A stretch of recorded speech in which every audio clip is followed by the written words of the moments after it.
Jen, thanks so much for joining me today to discuss growing with purpose. Can you introduce yourself and walk me through your career to date? Sure. So I've recently set up a business called Integral Growth System, and I'm helping companies to grow with purpose.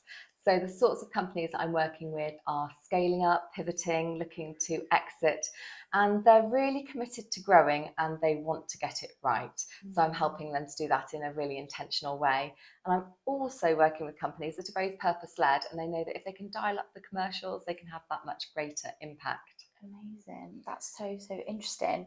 And what prompted you to get to that? What made you set it up? So what brought me here? I've been working for almost 20 years. Initially, I was working in marketing and tech agencies. 10 years of that, I was working at Moobaloo, which was a mobile app consultancy. So I was leading the strategy team then, and then I went on to lead the business through exit. And at Moobaloo, we were one of the UK's first mobile app development agencies. We were the top agency for 4 years running, and it was an amazing experience. So we were working with literally hundreds of companies, helping them to work out what going mobile would mean for their business and for their brand.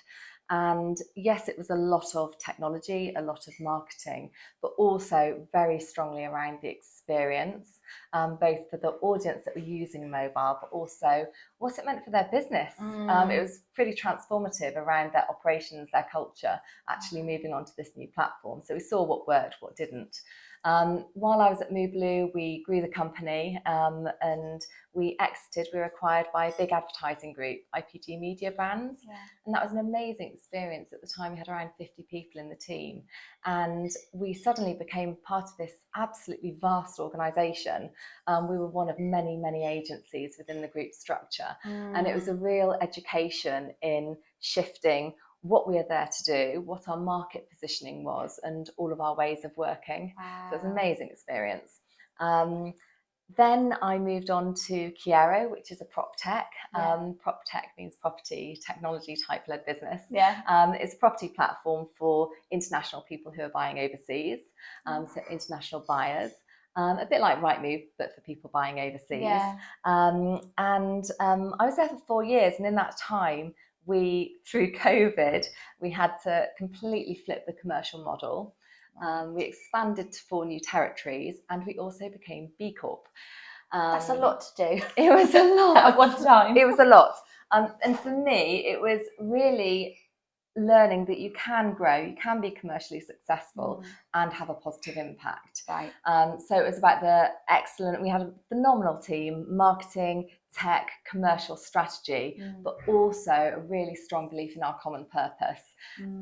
With really solid, really tight, robust operations behind it as well. And I think that's what pulled it together. Amazing. So that's inspired you now then. Okay. Yes, absolutely. So that leads me on to ask, you've spoken about it a bit there, why purpose? What does that have to do with it, and why is it important? I think for any business that's growing, there will be people in the business, there will be some sort of footprint, and you'll be having some sort of impact. It will be either a positive impact or a negative impact. You can control that. You can make that really, really intentional. So I think companies do have a responsibility to think about what their role is, what their impact is on society, on people, on the planet, on all of that. But also on the commercial side of things, if you have a strong purpose and your people have a reason to believe, they will perform that much better. They will believe, they will care, they will have more autonomy, they will be entrepreneurs in their own, and they will each have a stronger mindset if they really believe in where you're headed and they see that they're a part of that. So it makes the overall machine a lot stronger then, because you're all coming together for a common purpose. Yes, so you're working hard and you're really caring hard as well.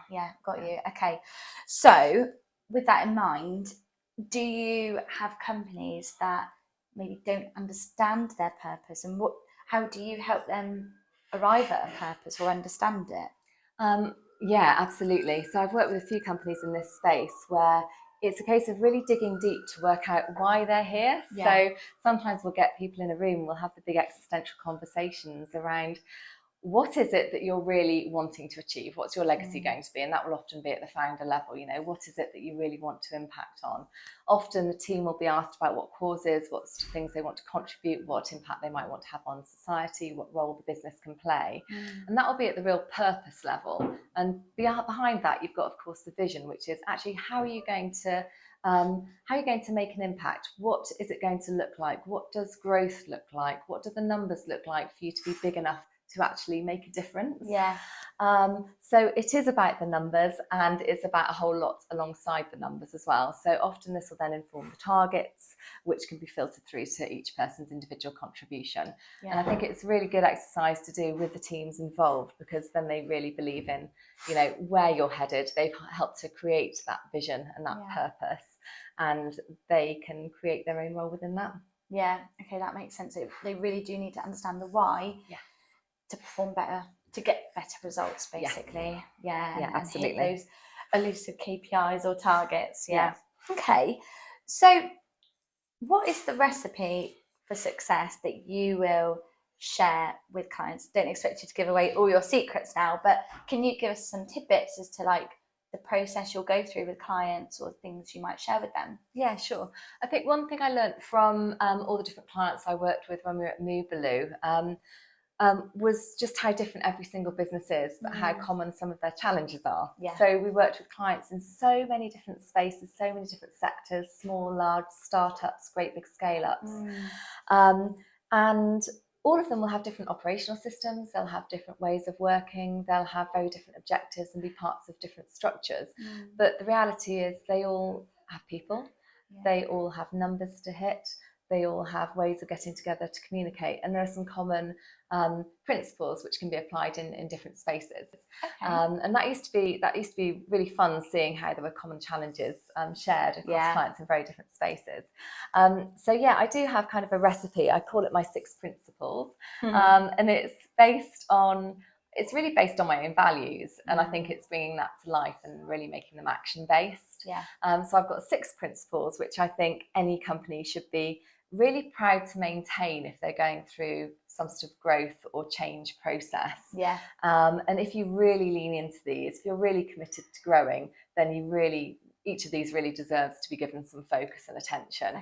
And if you can get these right, then you'll be doing a lot right, and it will really help you on your way. Yeah, got you. So what are your principles? Okay, so the 6 principles, I won't go into lots of details on all of them, but the first one is purpose-led, so really knowing why you're here. Second one is curious, so allowing people to ask questions, accepting that you don't know it all, celebrating that. Inclusive, which, yes, there's the EDI side, but also it's really working out who you're bringing on your journey and who you can impact as a result of that. And then, so those might be seen as some of the more softer cultural side of things. And then there's more of the commercial, operational side, which is around being really committed, the exchange between you as a business and your people, what do you expect of each other?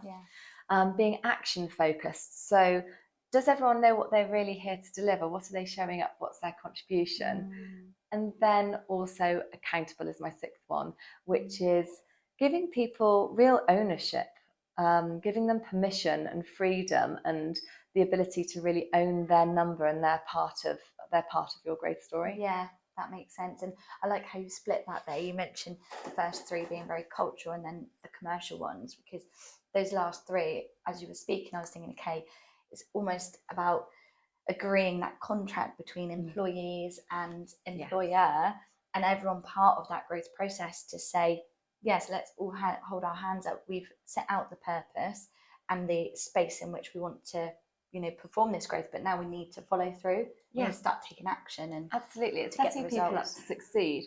I think so often you'll see businesses who'll have a plan to enter a new market or launch a new product, and a team will be given ownership of that, and that'll be in the job spec. You'll recruit someone that's got amazing experience, you think they'll absolutely smash it. But actually, anything that's new for a business or for a market, there'll be heaps and heaps of unknowns around it, and it's giving them permission to lean into that. So if we focus on one of my principles, curiosity, for instance, so how you help your people to be curious. I'll often work with companies on each of these principles with the questions, activities, operational changes which they can make, so that they can really lean into each of these principles. So as a business, I'll say to them, you know, are you really curious about what growth means? So sometimes we'll do a growth blocker challenge where we'll say, okay, we know where you want to be headed. So we'll have already looked at the purpose and the vision piece. We'll know where they want to be headed. And we'll say, okay, what are the 3 a.m. scaries? What are the things which are keeping you awake at night, which we think are in your way to succeeding? And you can do this at a business level, or at a project level, or at a market level. And by really working out what those growth blockers are, some people might call them issues, some people might call them 3 a.m. scaries. If you really look at what those are, rather than them being frightening things, as soon as you've got them out of your head and written down, I'll often challenge people in the room. I ran a round table just a couple of weeks ago, and it was amazing to see that lots of people, once they've written them down, there was the relief of having actually written it down. That's brilliant. When challenged, they hadn't actually necessarily shared that with people in their team. And it's amazing to see that people will often hold these challenges really close, whether it's fear of failure or fear of being found out, or being scared of being vulnerable in that feeling. It's just so common that people are really afraid of expressing what those blockers are. You can totally flip this. You can turn it into, rather than a growth blocker list, instead, if you scribble out the title and say, this is our list of curiosity, these are the things that we're curious to discover, suddenly it turns it from something really negative to something that can be celebrated. So then you can say, oh, do you know what? As a leadership team, we haven't got a clue about any of this. We don't know how to do it yet. I don't know either. We're going to figure it out. Either we'll figure it out, or we'll find people or insight that's going to help us to solve these problems. And when we do, we're going to take that off as a milestone of something that can really be celebrated. That's such a, I know it's clever because it's how you're building your business, but that's so clever and really eye-opening, because as you're talking there, I thought the same. I was like going to ask you, is fear a big factor? Like, is it a big blocker? And you went on to say, quite often it's just fear. Because I think about times that maybe there's a blocker for me in my career, and it would be that fear of being vulnerable. Like, so you don't really share it, you have it in the back of your head, and you kind of don't put much thought to it, because you think, well, the more I do my role, I'll just make it work. I'll just make it happen. But actually, are you better off listing all of those things and coming up with an action plan to mitigate, to improve, to tackle head on? I think it's recognizing that if you're doing something pretty valuable, there's going to be heaps of unknowns. And it's better to voice that than not voice it. And a lot of this is from product mindset and methodology. So kind of POC, proof of concept thinking. So it's the discovery phase of, do you know what are all of the unknowns? Let's get them all out of the bag. And those are things that we're going to really lean into and discover, because those are needs that need to be addressed. So often it's a case of just saying, do you know what, this is really something to be celebrated. It's fine to not know it yet. And as soon as you're starting to say that, it gives permission. If you can create the communication, the environments, the regular settings for everyone in your business to be having these sorts of conversations, whether it's within meeting structures or planning sessions, then everyone feels like it's okay to say, actually, I don't know yet. And things, you don't get the procrastination, things aren't kicked down the line, you get better progress. People can work together and collaborate more. That's brilliant. That's so insightful. So we've spoken a lot about the people. So naturally, being a recruiter leads me to ask, during this process or this journey that a client will go on, where do they factor in hiring, and how do they approach that? So I think my thought there was around what should be their approach to hiring during this journey. I think it's thinking ahead. So in my roles at Mooblu and also Kiero, we would always have future org charts. So we'd always be thinking, actually, what does 3 years look like? What does 10 years look like? Now, from working in mobile technology years ago, the whole world can change in the space of 5 years. So often that's very, very loose and visionary, the longer term view. but it's not a bad thing to kind of envisage it, to picture it, to think actually where are we headed. But specifically, if you're thinking, you know, a year from now, once we've hit these numbers, what's that going to allow us to invest in next? What's that next stage of growth looking like? Seeing it as a staged investment. Then you can start being really intentional. So when I work with companies and we're talking about inclusivity, for instance, we'll be thinking about the inputs and also the outputs. Okay. So if you know right now this is how you're positioned and this is where you are in the market, but a year from now you want to be operating in that market over there. So for instance, when we launched in France at my previous business, we knew that we wanted to be launching in France, and we knew that we needed to be building up various audiences and connections and partnerships as a result of that. So if you know where you're headed, then you can be really intentional about actually where are we seeking information, who are we influenced by, what audiences do we need to lean into that might not be part of our current group and current profile. And then also when we think about the outputs, who else are you taking on that journey? So if you're headed in that direction, it might be that you don't fully know what the shape of that market's going to be in a few years' time. But by leaning into it, you might think, oh, do you know what? There are a few big players. There may be future partnerships there. We don't know what shape they are. So let's build some connections. Let's start following them. Let's start influencing them. Let's start building those connections with their communities. And you can start thinking, actually, who can we be lining up and exploring and building some visibility with for those future roles? And I think as soon as you're starting to look ahead and further down the line, then you can start to share those plans with your people. That's really interesting.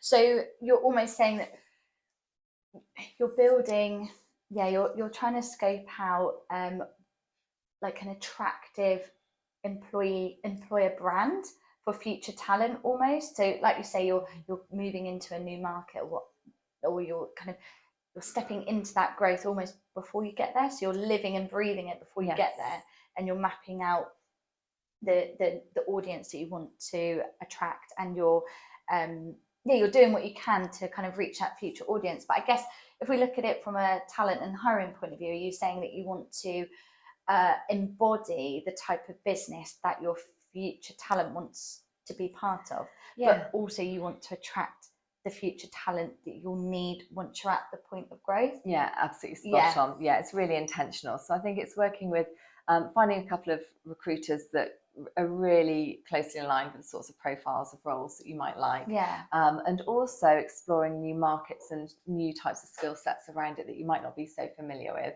trying to find out how you can lean into those more. And I'll always reflect on the amount of times in the past I've recruited for perhaps a CTO or senior tech role, and I've been asked, are there any female CVs on the pile? And the reality is you can't suddenly switch on your appeal to an audience overnight. It takes time to build up your presence, your visibility, your involvement in communities, your awareness, and also create something which those different audiences are already following and want to be a part of. And that doesn't just happen overnight. No, that is so true. Like you said there, if you're wanting a particular audience, let's say more females in the business, you need to be demonstrating that you're female friendly business, don't you? Okay, very interesting. And the same with community impact. So companies will often be thinking, okay, we want to be influencing communities which are aligned with our purpose or vision. You can't just suddenly switch on a cause. I think it's really kind of leaning into actually listening and learning what's going on out there, seeing what resonates, what's the right fit, and where you can, where there's a really good alignment with what you're doing, with what they're here to achieve. Definitely. And I think I heard you say before in some of our other conversations around, you're really passionate about companies embodying their values and not just putting them on their website. So I guess the more steps you can take to actually follow through on your values and live and breathe them, the more you'll attract the right staff. Absolutely. I think there's been lots in the press around greenwashing and box ticking, and lots of companies will get certain accreditations. Sometimes you see it as badges of honor or recruitment tactics. I'd like to think that that's the edge cases, and that in most cases people are doing it with the right intent. But even with the right intent, it's very easy to let your values gather dust and not actually really live them and hold yourself to account on that. Yeah.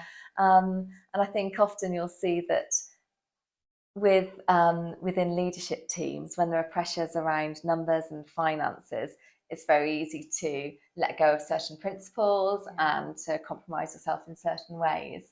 So I think what's really important is real commitment and voicing that commitment on a regular basis throughout the business, so that you can hold yourself to account to it, but also everyone else. And that accountability can really come if you've got the right culture. If you've really nurtured the environments in the right way, then you don't have to be apologetic for holding people to account. No, you've already set the contract of what's expected in that environment, how everyone should show up to work. And equally, I think it's being open to be challenged by your people.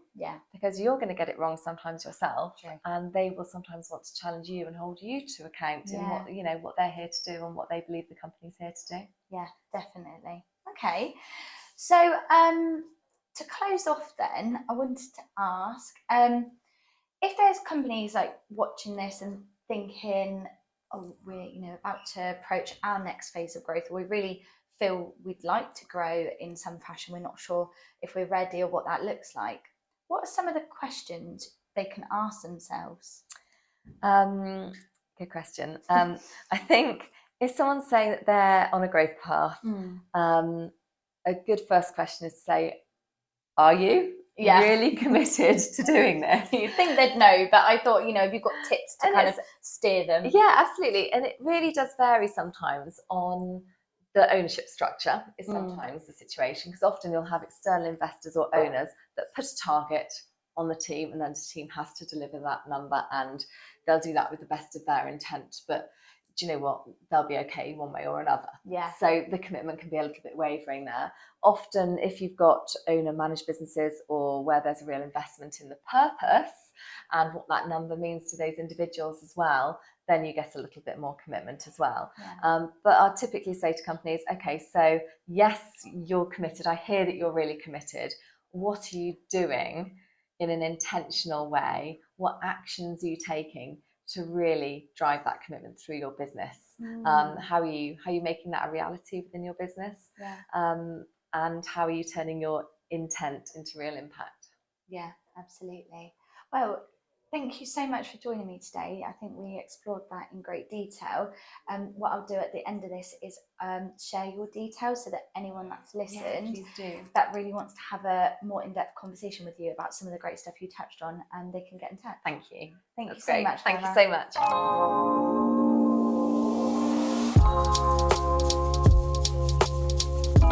much.